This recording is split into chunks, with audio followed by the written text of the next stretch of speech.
Bonsoir Paris. Non, c'est pas du tout cette chaîne, pardon, excusez-moi, on coupe, merci. On se fait couler un café. On est parti. Allez, venez avec moi, je vous emmène.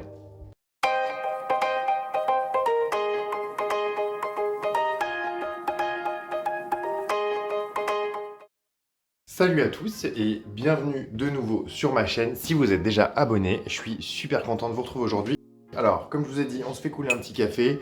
On va prendre le temps de papoter, 5-10 minutes tranquillou, parce que je vais vous parler d'un sujet en particulier aujourd'hui qui me tient vraiment à cœur. Je vais vous parler, alors, il y en a beaucoup qui vont décrocher parce que c'est pas leur truc. On va parler cactus aujourd'hui. On va parler d'un cactus en particulier que j'affectionne énormément et que je voulais depuis des années. On va parler du cactus myrtille. En fait, moi, il m'a déjà énormément attiré au niveau de sa couleur, en fait. Parce qu'il est bleu. Enfin, bleu. Il est bleu-gris, mais pour moi, il est vraiment bleu. Et j'ai craqué. Donc, je vais vous montrer déjà la bête. Tadam. Alors, voilà. Le voici. Tac.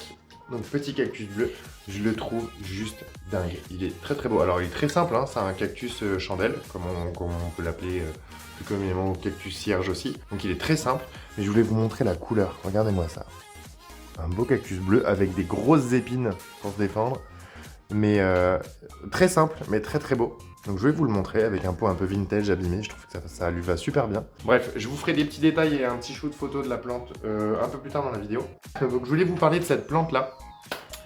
Il faut savoir que le myrtille au cactus, donc pour ceux qui ne sont pas très très forts avec les cactus, je vais vous dire quelque chose de très simple. Les cactus, il faut les laisser tranquilles. Foutez-leur la paix. Un cactus, j'ai plein de gens, moi, qui m'ont écrit, avec qui je parle couramment, qui me disent, moi, les cactus, j'ai lâché l'affaire parce que je les fais crever. En fait, c'est pas que vous les faites crever, c'est que vous les arrosez. En hiver, un cactus, c'est zéro arrosage. Un cactus en hiver, pour certains, par exemple celui-ci, il tolère 5 degrés minimum. 5 degrés, ce qui fait qu'il faut le rentrer à l'intérieur. Moi, je les laisse le plus souvent à l'intérieur, les cactus, et je les sors vraiment en été, quand il fait très chaud, qu'il y a vraiment du soleil. Ils aiment ça, les bains de soleil, même s'il fait 40 degrés. On s'en fout, ils aiment ça. Ce cactus-là, en particulier, 5 degrés minimum. Donc il est à l'intérieur pour le moment. J'en ai un autre mais je vous le montrerai pas sur cette vidéo parce qu'il est un peu particulier. On en parlera dans la prochaine vidéo.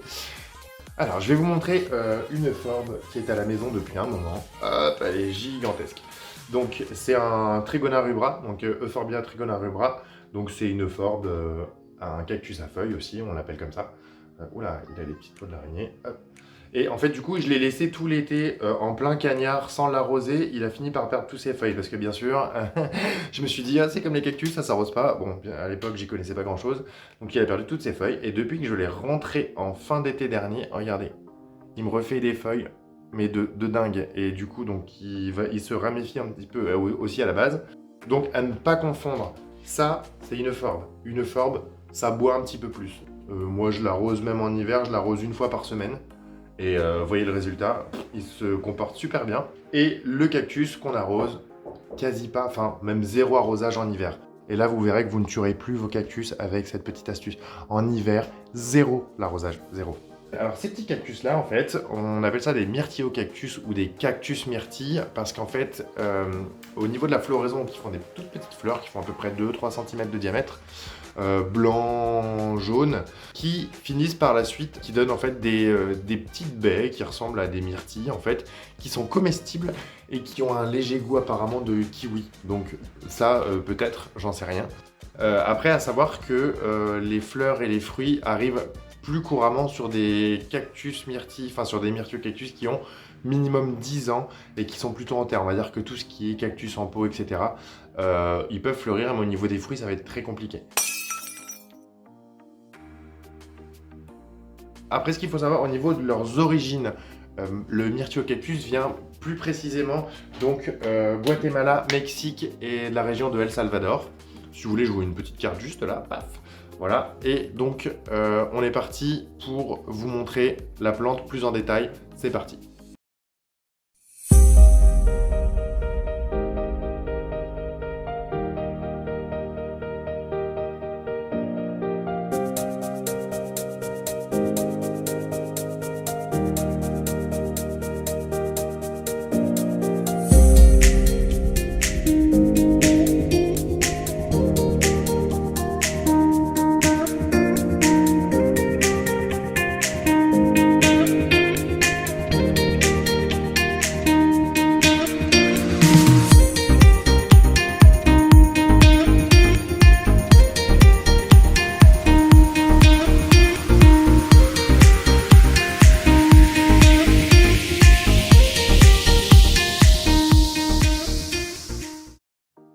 Donc pour votre information, il existe aussi 4 sortes de myrtilles au cactus. Il y a le kochal, il y a le eshlani, il y a le géométrisant, donc c'est celui qu'on a vu, le cactus chandelle, et on a le shenki, ou le shenki, je sais pas comment on le dit.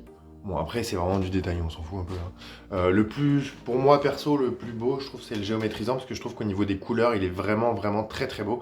Il a vraiment un beau bleu qui tire presque sur le vert d'eau de temps en temps. Enfin, je trouve qu'il est vraiment très, très beau. Donc, par contre, au niveau de la pousse, il pousse extrêmement lentement. Donc, faut pas vous attendre à avoir des cactus qui poussent très, très vite. Il pousse très lentement. Et au niveau donc, du substrat, pour vous donner un ordre d'idée, il faut un substrat qui est très pauvre, qui n'est pas spécialement très riche. Donc vous partez sur un tiers de terre de jardin, toute simple, basique, un tiers de sable et un tiers de terreau cacté ou terreau rempotage, ce que vous voulez.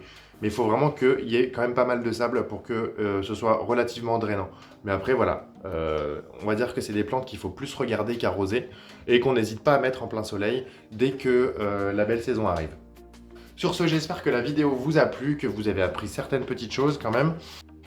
Prochaine vidéo, on va parler d'autres choses super intéressantes. Je vous en dis pas plus tout de suite, mais on va parler cactus encore. Mais je vais vous apprendre certaines choses pour certains.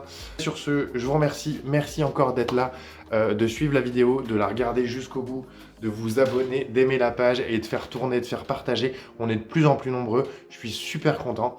En tout cas, sur ce, je vous dis à très vite. Je vous embrasse bien fort et prenez soin de vous.